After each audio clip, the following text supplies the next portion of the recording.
কিভাবে প্রাকৃতিকভাবে আপনার হিমোগ্লোবিনের মাত্রা বাড়াবেন? হিমোগ্লোবিন রক্তে পাওয়া একটি প্রোটিন যা আপনার শরীরে অক্সিজেন পরিবহন করে।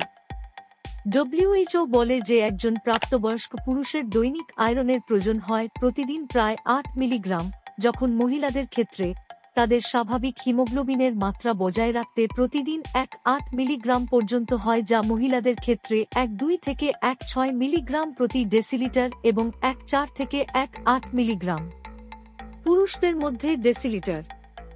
অনেকগুলি কারণ রয়েছে যা আয়রন এবং হিমোগ্লোবিনের মাত্রা হ্রাস করে, যেমন রক্তাল্পতা, ভিটামিনের অভাব এবং আয়রনের ঘাটতি।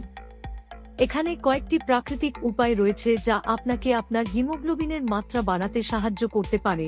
প্রথমত, বিটরুটের রস পান করা বা প্রতিদিন একটি বিটরুট খাওয়া আপনার হিমোগ্লোবিনের মাত্রা বাড়ানোর সর্বোত্তম উপায়।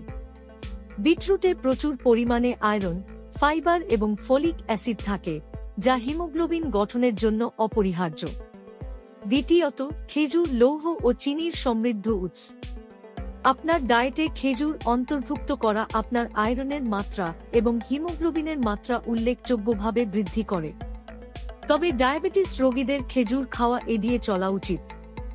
এছাড়াও মটরশুঁটি, মসুর ডাল বা চীনাবাদাম খাওয়া তাদের উচ্চ আয়রন এবং ফলিক অ্যাসিড সামগ্রীর কারণে আরও হিমোগ্লোবিন গঠনে সহায়তা করতে পারে। এছাড়াও আপনি আপনার হিমোগ্লোবিনের মাত্রা বাড়াতে আপনার স্ন্যাক্সে ভাজা কুমড়ার বীজ খেতে পারেন বা আপনার সালাদে এবং স্মুদিতে যোগ করতে পারেন, কারণ প্রায় ১০০ গ্রাম কুমড়ার বীজ আপনাকে প্রায় ১০০ মিলিগ্রাম আয়রন সরবরাহ করতে পারে, যা হিমোগ্লোবিন সংশ্লেষণের জন্য গুরুত্বপূর্ণ।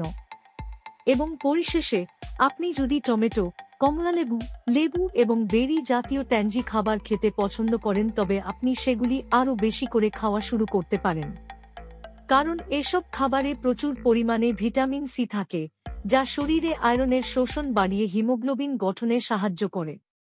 উপরন্তু, ডার্ক চকলেট, বাদামি চাল খাওয়া বা খাবার রান্না করার জন্য লোহার পাত্র ব্যবহার করাও হিমোগ্লোবিন বাড়াতে উপকারী হতে পারে।